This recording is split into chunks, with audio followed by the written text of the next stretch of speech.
નમસ્કાર, જય માતાજી મિત્રો આજે આપણે બહેન અને ભાઈઓની રડાવી દે એવી હૃદયસ્પર્શી એક ખૂબ જ સરસ વાર્તા સાંભળીશું, જે હકીકતમાં સત્ય ઘટના ઉપર આધારિત છે, જ્યારે ભાઈઓએ મળીને પોતાની જ બહેનની હત્યા કરી અને તેનું માંસ ખાધું। મિત્રો, આ વાર્તાને આગળ સાંભળીએ તે પહેલા જો તમે તમારી પોતાની ચેનલ ટોપ વાતો ગુજરાતી પર નવા હોવ તો ચેનલને સબસ્ક્રાઇબ કરો અને વિડીયોને લાઇક શેર ચોક્કસથી કરજો। મિત્રો, ઘણા સમય પહેલાની આ વાત છે।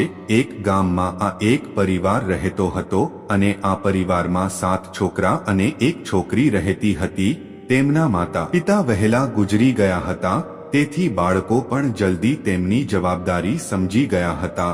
શરૂઆતમાં તેમણે બધાને જીવવામાં ઘણી તકલીફ પડતી હતી, પરંતુ સમય વીતવાની સાથે તેમના માટે બધું જ સરળ બની ગયું હતું અને હવે તેઓ માતા પિતા વિના જીવતા શીખી ગયા હતા। મિત્રો, આ તે સમયની વાત છે કે જ્યારે સમાજના માણસો જંગલી પ્રાણીઓનો શિકાર કરતા હતા અને સ્ત્રીઓ માત્ર ઘરનું કામ કરતી અને બાળકોની સંભાળ રાખતી, અને સાથે જ આ ભાઈઓ અને તેમની બહેન આ ગામમાં ખૂબ જ પ્રેમથી સાથે હળીમળીને રહેતા હતા।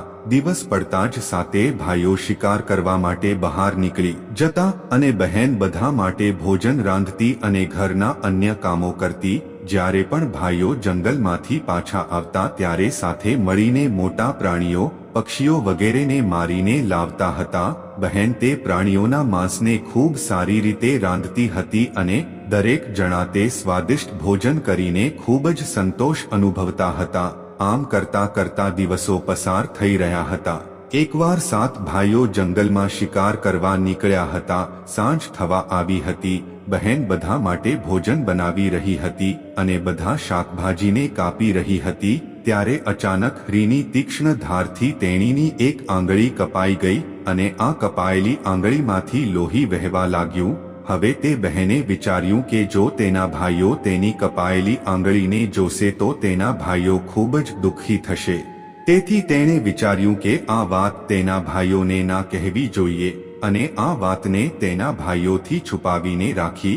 પછી તેને આંગળીમાંથી વહેતા લોહીને તેની ઓઢણીના છેડેથી ઢાંકવા માટે પ્રયત્ન કર્યો, પણ એ તો વધારે જ વહેવા લાગ્યું। પછી તેને લાગ્યું કે તેના ભાઈઓ તેને આ ઓઢણીના છેડે લાગેલા લોહીના ડાઘા વિશે પૂછશે તો શું જવાબ આપીશ? તો પછી તેણે વિચાર્યું કે તેને દિવાલ પર લગાવવું વધુ સારું રહેશે। પરંતુ પછી તેના મનમાં વિચાર આવ્યો કે આ તો તેના ભાઈઓને સ્પષ્ટ દેખાઈ આવશે। પછી બહેન બેચેનીથી અહીં ત્યાં ફરવા લાગી, પરંતુ તેને કોઈ જગ્યા મળી નહીં જ્યાં તે તેની આંગળીમાંથી વહેતું લોહી ભાઈઓની નજરથી છુપાવી શકે। તેથી જ્યારે તે કોઈ ઉકેલ શોધી ન શકી તો તેને તે લોહીને, જે તેના ભાઈઓ માટે ભોજન બનાવી રહી હતી તે શાકભાજીથી લૂછી નાખ્યું। હવે સાંજના સમયે જંગલમાંથી ભાઈઓ પાછા આવ્યા અને આ બહેને તેમને ભોજન પીરસ્યું। આ ભોજન તે 7 ભાઈઓને ખૂબ જ સ્વાદિષ્ટ લાગ્યું અને તે 7 ભાઈઓ પોતાની આંગળીઓ ચાટતા રહી ગયા અને પોતાની બહેનના સારા નસીબના વખાણ કરવા લાગ્યા। વખાણ સાંભળીને બહેન પણ આનંદથી ભરાઈ ગઈ અને સમય વીત્યો। આખો દિવસ થાકી જવાને કારણે 7 ભાઈઓ તે દિવસે વહેલા સૂઈ ગયા અને બીજા દિવસે સવારે રોજની જેમ ખાઈ પીને જંગલ તરફ નીકળી પડ્યા। આખો દિવસ શિકાર શોધીને થાકી ગયા હોવાથી તેઓ એક ઝાડ નીચે આરામ કરવા બેસી ગયા। આરામ કરતા સમયે વાતોમાં રાત્રે તેમની બહેને બનાવેલ સ્વાદિષ્ટ ભોજનની ચર્ચા કરવા લાગ્યા અને એકબીજાને કહેવા લાગ્યા કે આજ સુધી આટલું સ્વાદિષ્ટ ભોજન ક્યારે પણ ખાધું નથી। ત્યારે તે સમયે બધાએ નક્કી કર્યું કે આજે ઘરે ગયા પછી તેઓ ચોક્કસપણે તેમની બહેનને આ વિશે પૂછશે કે જે રાત્રે બનાવેલ શાકમાં તેને શું નાખ્યું હતું, કે તેણીએ શું કર્યું હતું જેના કારણે શાક આટલું બધું સ્વાદિષ્ટ બન્યું તે શોધી કાઢશે। પછી સાંજે જ્યારે 7 ભાઈઓ ઘરે આવ્યા ત્યારે તેઓએ ફરીથી તેમની બહેનની ભોજન બનાવવાની કુશળતાના વખાણ કર્યા અને તેણીના વખાણ કરતા તેણે પૂછ્યું કે અમારી વહાલી બહેન, ગઈકાલે રાત્રે તમે શાકમાં શું ભેરવ્યું હતું? બહેન આ વાત કહેવા માંગતી ન હતી અને તે વિચારી રહી હતી કે જો મારા ભાઈઓને ખબર પડશે કે તેની આંગળી કપાઈ ગઈ છે તો મારા બધા ભાઈઓ દુઃખી થશે। તેથી તેણીએ કંઈ કહ્યું, મોટા ભાઈ તે જ વસ્તુ તૈયાર કરી હતી જે દરરોજ શાકમાં બને છે. પછી તેના મોટા ભાઈએ તે ભોજન ખાવાનું શરૂ કર્યું અને તેની બહેનને કહેવા લાગ્યો કે, હે મારી પ્રિય બહેન, આજે તારે કહેવું પડશે અને મારે જાણવું છે કે અમારી બહેને આવું સ્વાદિષ્ટ શાક કેવી રીતે બનાવ્યું. તને મારી સોગંધ છે, તારે આજે મને સત્ય કહેવું પડશે. બધા મોટા ભાઈને માન આપતા હતા એટલે હવે બહેને પણ સત્ય કહેવું પડ્યું. તેણે ધીમે ધીમે આખી વાત કહી અને કહ્યું કે ભાઈ, મેં તો માત્ર મારું લોહી ભેળવ્યું હતું અને વધુ કંઈ નહીં, કારણ કે મારી આંગળી કપાઈ ગઈ હતી બસ. અને મેં વિચાર્યું કે તમને બધાને ખબર પડશે તો તમે દુઃખી થશો, તેથી જ મેં આમાં મારું લોહી ભેળવી દીધું. આ સાંભળીને 6 ભાઈઓના મનમાં ખરાબ વિચારો આવવા લાગ્યા કે જો આ લોહીના થોડા ટીપા આટલા સ્વાદિષ્ટ હોય તો તેનું માંસ કેટલું સ્વાદિષ્ટ હશે.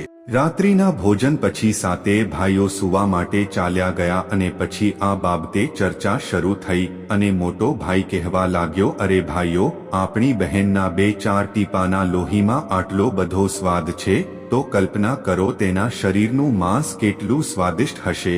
બધાએ મોટા ભાઈને હા પાડી અને મોટા ભાઈની વાતમાં તેઓ સંમત થયા અને બીજા દિવસે શિકાર કરવા ગયા. જ્યારે 7 ભાઈઓ જંગલમાં જઈ રહ્યા હતા ત્યારે આ 7 ભાઈઓમાંથી 6 ભાઈઓએ એક યોજના બનાવી કે તેઓ બધા મળીને બહેનને મારી નાખશે અને આ બહેનનું માંસ બનાવશે.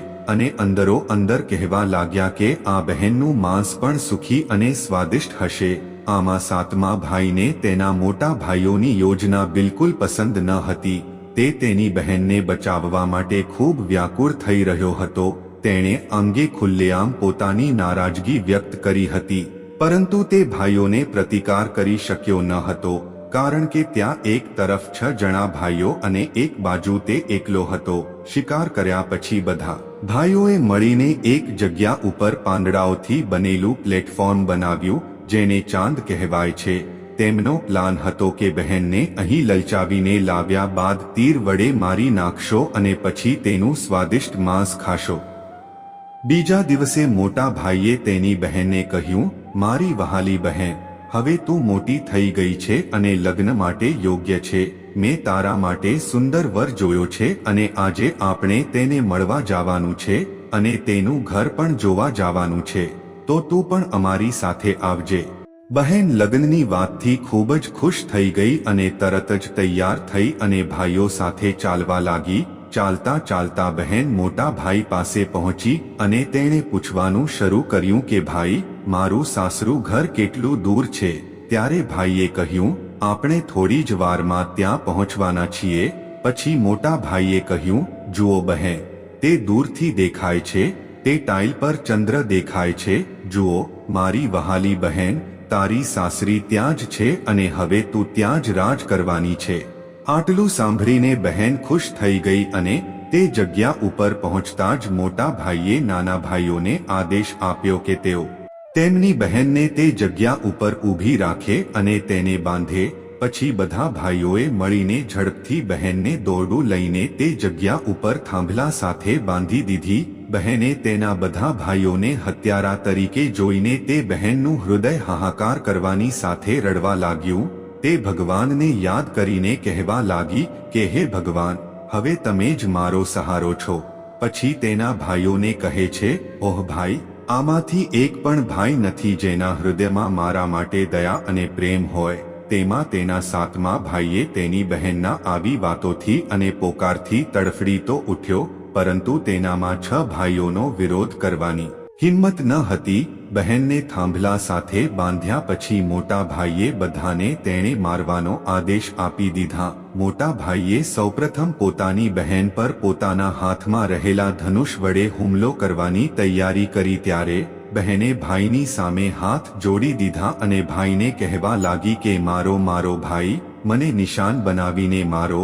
ત્યારે ભાઈએ તેની છાતી પર નિશાન તાક્યું. ભાઈએ કઠોરતા બતાવી અને તીર માર્યું, પરંતુ તે નિશાન ચૂકી ગયો. તે પછી હવે બીજા ભાઈ તીર મારવા તૈયાર થયા અને બહેને હાથ જોડી દીધા. પછી તેની સામે જોયું અને તેને પણ તે જ કહ્યું જે મોટા ભાઈની સામે કીધું હતું અને તે પણ નિશાન ચૂકી ગયો. એ જ રીતે બધા ભાઈઓએ બહેનની છાતી પર તીર મારવાનો પ્રયાસ કર્યો. બહેન દર વખતે એક જ ગીતનું પુનરાવર્તન કરતી રહી અને ભાઈઓ તેણે મારવાના ધ્યેયમાં નિષ્ફળ ગયા. હવે 7મા ભાઈનો વારો આવ્યો હતો ત્યારે 6 ભાઈઓ તેને કહેવા લાગ્યા, ભાઈ, પૂરા જોરથી તીર ચલાવો અને બહેનને એક ઝાટકે પહેલા પ્રયત્ને જ મારી નાખો. જો તમે લક્ષ્ય ચૂકી જશો તો તમે પણ બચી શકશો નહીં અને અમે બધા તને મારી નાખીશું. એટલા માટે તમે બહેનને પહેલા પ્રયત્ને મારી નાખો. ત્યારે બહેન તેના નાના ભાઈ વિશે જાણતી હતી કે તે આ બધું કરવાની ના પાડી રહ્યો છે, પણ તેને તેના નાના ભાઈનો જીવ બચાવવો હતો. તેથી તેને પોતાનો જીવ બલિદાન આપવાનું અને તેના નાના ભાઈને બચાવવાનું નક્કી કર્યું. તેણીએ ભગવાનને પ્રાર્થના કરવાનું શરૂ કર્યું અને કહેવા લાગી કે હે ભગવાન, મારા ભાઈનું તીર મારી છાતીને વિંધવામાં સફળ થાય. તેણીએ ફરી તે શબ્દોનું ગીત ગાવાનું શરૂ કર્યું અને કહેવા લાગી, મારો ભાઈ, મને મારો, છાતી પર લક્ષ્ય રાખો ભાઈ, છાતી પર લક્ષ્ય રાખો. તમારું તીર મારી છાતીને વિંધી શકે ભાઈ. છાતી પર નિશાન કરો ભાઈ, છાતી પર લક્ષ્ય રાખો. તે સમયે નાના ભાઈએ તીર માર્યું અને તેનું તીર બહેનના હૃદયમાં વાગ્યું. તે વેદનાથી તડફડી ઉઠી અને થોડીવાર આમ તેમ પટકાવા લાગી, જેવી રીતે પાણીમાંથી માછલી બહાર નીકળીને જે વિલાપ દુઃખ સહન કરે છે તેવી રીતે વેદના કરવા લાગી અને આ પછી તેનો જીવ જતો રહ્યો. 7 ભાઈઓએ મળીને આ મૃત બહેનના શરીરને ચારિયામાંથી નીચે લાવ્યા. 6 ભાઈઓએ મળીને બહેનના શરીરને ઢાંકી દીધું. પછી મોટા ભાઈએ 7મા ભાઈને જંગલમાંથી લાકડું અને પાણી લાવવાનો આદેશ આપ્યો. જ્યારે નાનો ભાઈ જંગલમાં લાકડા અને પાણી લેવા ગયો ત્યારે તે તેને ખાવા માટે સાથે થોડી માછલીઓ અને કેકડા પણ સાથે લેતો આવ્યો અને તેના ખાવાનો જુગાડ કરી નાખ્યો. નાનો ભાઈ અંદરથી ખૂબ જ દુઃખી હતો અને તેના બીજા 6 મોટા ભાઈઓ તેની બહેનનું માંસ ખૂબ જ ઉત્સાહથી રાંધી રહ્યા હતા. જ્યારે તેઓ આ માંસ રાંધી રહ્યા હતા ત્યારે આ નાના ભાઈએ તેની સાથે લાવેલી માછલીઓ અને કેકડાઓ પણ સાથે અગ્નિમાં શેકી નાખ્યા, કેમ કે તે તેની વહાલી બહેનનું માંસ ખાઈ શકતો ન હતો. તેથી જ તેણે માંસ બનાવતી વખતે ગુપ્ત રીતે જે માછલીઓ અને કેકડા લાવ્યો હતો તેની સાથે તેમાં કઠોળ પણ ઉમેર્યા અને તેના ભોજનની વ્યવસ્થા કરી દીધી. હવે ભાત અને માંસ તૈયાર હતા. બધા જ ભાઈઓએ ખાવા માટે કેળાના પત્તાનો ઉપયોગ કર્યો હતો. હવે જ્યારે કેળાના પત્તા ઉપર પેલા 6 ભાઈઓ માટે બહેનને મારી નાખીને જે માંસ અને ભાત બનાવ્યા હતા તે કાઢી દીધા. જ્યારે આ નાના ભાઈએ પહેલેથી જ તેની બેસવાની જગ્યા ઉપર એક નાનો ખાડો ખોદીને તે કેળાના પત્તાની નીચે એક વાસણમાં તેના લાવેલા માછલી અને કેકડા અને ભાત પહેલેથી જ તે ખાડામાં દાટી દીધા હતા. હવે તેને ગુપ્ત રીતે તેની બહેનનું માંસ તે ખાડામાં દાટી દીધું અને તેના લાવેલા માછલી અને ભાત ખાવાનું શરૂ કર્યું. જ્યારે બાકીના 6 ભાઈઓએ બહેનના હાડકાં ચાવવાનું શરૂ કર્યું અને નાના ભાઈએ માછલી અને કરચલો ચાવવાનું શરૂ કર્યું. જ્યારે બધાએ પોતાની બહેનના શરીરનું સ્વાદિષ્ટ માંસ ખાઈને પેટ ભર્યું. હવે જ્યારે આ બધા ભાઈઓ ખાઈને ઊભા થયા ત્યારે તેમને તેમના 7મા ભાઈ એટલે કે નાના ભાઈને તેનું જુઠ્ઠું સાફ કરવા કહ્યું. ત્યારે તેણે બહેનના વધેલા હાડકાં અને શરીરના અન્ય ભાગો જેવા કે માથું, નખ અને પંજા એકઠા કરીને એક ખાડામાં નાખ્યા અને થોડીવાર પછી ઉપર માટીથી ઢાંકી દીધા. થોડા સમય બાદ જ્યાં તેણે તેની બહેનના વધેલા માંસના ટુકડા અને હાડકાં માટીમાં દાટ્યા હતા તે જગ્યાએ વાંસનો એક છોડ ઉગી આવ્યો. ધીરે ધીરે તે એક છોડમાંથી ઘણા બધા છોડ તૈયાર થઈ ગયા. એકવાર કથામાંથી એક સંત આવ્યા અને તેની નીચે બેસીને મળ ત્યાગ કરવા લાગ્યા. જ્યારે આ સંત મળ ત્યાગ કરી રહ્યા હતા ત્યારે આ ઝાડની ગીચ ઝાડીમાંથી આકાશવાણી થઈ. સંતને અવાજ આવ્યો કે હે સંત, એકદમ દુર્ગંધ આવી રહી છે, દુર્ગંધ આવી રહી છે. સંત વારંવાર અવાજ સાંભળવા લાગ્યા. પછી સંતે તરત જ તે જગ્યા સાફ કરી અને તે ઝાડીમાંથી વાંસનો એક ટુકડો કાપીને પોતાની સાથે લઈ ગયો અને તેણે તે વાંસના ટુકડામાંથી ખૂબ જ સુંદર વાંસળી બનાવી. હવે આ સંત આ વાંસળીને વગાડતો અને આખો દિવસ લોકોના ઘરે જઈને ભિક્ષા માંગતો અને બદલામાં તે પુષ્કળ ઉપદેશ આપતો. એક વખતની વાત છે, આ સંત ભિક્ષા લેવા તેના મોટા ભાઈના ગામમાં જાય છે। તે સમયે આ 7 ભાઈમાંથી પેલા 6 મોટા ભાઈઓના લગ્ન થઈ ગયેલા હતા અને નાનો ભાઈ હજી કુંવારો હતો। ત્યારે જે સમયે આ સંત ભિક્ષા માટે તેના મોટા ભાઈના બારણામાં પગ મૂકે છે ત્યારે તરત જ આ વાંસળીમાંથી એક અવાજ આવવા લાગ્યો કે આ સૌથી મોટો દુશ્મન છે, આનામાં કોઈ દયા પ્રેમ છે જ નહીં અને ભાઈ બહેનના સંબંધ ઉપર તો આ એક મોટો ડાઘ છે। તેથી હે સંત, તમે આના પાસેથી ભિક્ષા લેશો નહીં। જ્યારે સંત મોઢેથી વાંસળી વગાડતો હતો ત્યારે વાંસળીના સૂરમાંથી વારંવાર આ એક જ વાતનો સૂર સંભળાઈ રહ્યો હતો। ત્યારે મોટા ભાઈને વાંસળીનો આવો કરુણ અવાજ સાંભળીને પરસેવો આવવા લાગ્યો અને તેણે તેની પત્નીને તે સંતયોગીને તરત જ ભિક્ષા આપીને વિદાય આપવા કહ્યું। હવે આ સંત યોગી તેના બીજા 6 ભાઈઓ હતા તેઓના ઘરે ભિક્ષા માગવા જાય છે। જ્યારે સંત તેઓના બારણે જઈ અને વાંસળી વગાડતો ત્યારે વાંસળીમાંથી આવાજ કરુણ સૂર નીકળવા લાગતા અને વારાફરથી દરેક ભાઈઓએ તેઓની પત્નીને કહીને આ સંતને ભિક્ષા આપીને ત્યાંથી વિદાય આપવા કહ્યું, કેમ કે તેઓને ડર હતો કે આ વાંસળી તેમની બહેનની હત્યાનું પાપનું રહસ્ય ખોલી નાખશે। હવે છેલ્લી ક્ષણે એ તેના 7મા ભાઈના ઘરે જાય છે, જે હજુ સ્નાતક હતો અને પરણ્યો પણ ન હતો। જ્યારે અસંત તેના ઘરની નજીક જાય છે ત્યારે વાંસળીએ કહ્યું, વાગો રે વાંસળી વાગો, આ મારા સૌથી નાના પરમ પ્રિય ભાઈનું ઘર, જેને યુગ યુગથી છુપાવીને રાખ્યા છે મારા રાજ। અંતમાં વાંસળી ફરી બોલે છે અને વાંસળીમાંથી આવા મીઠા સૂર રેલાવા લાગ્યા। પ્રેમ ભરેલા અને રસપ્રદ ગીતો સાંભળ્યા પછી નાના ભાઈએ આ સંતનું સ્વાગત કર્યું અને આદર સાથે તેમના ઘરે તાંબુલ પાન સાથે ભોજન કરાવ્યું। ત્યારબાદ આ વાંસળી વિશે ચર્ચા થઈ અને સંતયોગીએ નાના ભાઈને વાંસળીના જન્મની વાર્તા સંભળાવી। તેમણે વાંસ કાપીને વાંસળી કેવી રીતે બનાવી તે જણાવ્યું અને કેવી રીતે આકાશમાંથી અવાજ આવ્યો હતો અને આકાશવાણી થઈ તે જણાવ્યું। આ બધી વાત સાંભળ્યા પછી જ્યારે નાના ભાઈએ સંત યોગીને વાંસળી તેણે આપવા વિનંતી કરી ત્યારે યોગીએ વાંસળી નાના ભાઈને આપી। હવે યોગીના ગયા પછી નાના ભાઈએ તે વાંસળી તેને તેના પલંગના માથા પાસેની સ્વચ્છ જગ્યાએ આદરપૂર્વક રાખી અને આ વાંસળીને અગરબત્તી તેમજ દીવો કર્યો। થોડા સમય પછી તેના નાના ભાઈના ઘરમાં ફેરફારો અમુક દેખાવા લાગ્યા। જ્યારે તે કામ ઉપરથી દરરોજ ઘરે પાછો આવતો ત્યારે તેનું ઘર ખૂબ જ સાફ સુથરું અને સ્વચ્છ દેખાવા લાગ્યું। પછી તો દરરોજ વારંવાર આવું થવા લાગ્યું અને તે ઘરની સાફ સફાઈ ના કરતો હોવા છતાં તેનું ઘર ખૂબ જ સ્વચ્છ રહેવા લાગ્યું। ત્યારે આ નાનો ભાઈ તેની ભાભીના ઘરે ગયો અને તેનીને પૂછ્યું કે, ભાભી, તમે લોકો મારી ગેરહાજરીમાં મારું ઘર સાફ કરો છો? ત્યારે બધી ભાભીએ જવાબ આપ્યો કે, અમને અમારા જ ઘરના કામકાજ કરવાનો અમારી પાસે સમય નથી, તો અમે તમારું ઘર કેવી રીતે સાફ કરીશું? હવે નાના ભાઈએ નક્કી કર્યું કે આજે તે છુપાઈને જોશે કે તેનું ઘર કોણ સાફ કરે છે।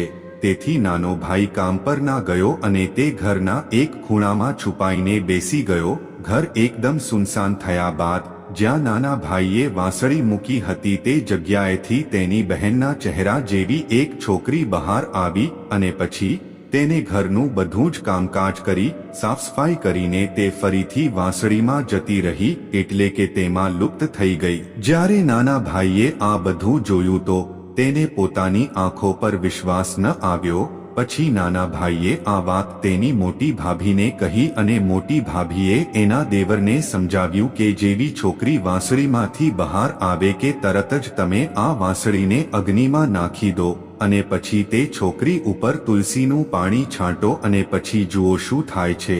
મોટી ભાભીની સલાહ મુજબ નાના ભાઈએ જેવી જ તે છોકરી વાંસળીમાંથી બહાર આવી કે તરત જ તે વાંસળીને અગ્નિમાં નાખી દીધી અને તે છોકરી ઉપર તુલસીનું પાણી પણ છાંટી દીધું। પછી તુલસી જળના સ્પર્શથી તે માનવ સ્વરૂપમાં આવી ગઈ। જ્યારે ભાઈએ જોયું કે તે તેની જીવથી પણ વહાલી પ્રિય બહેન છે ત્યારે તેણે તેની બહેનને ગળે લગાવી દીધી।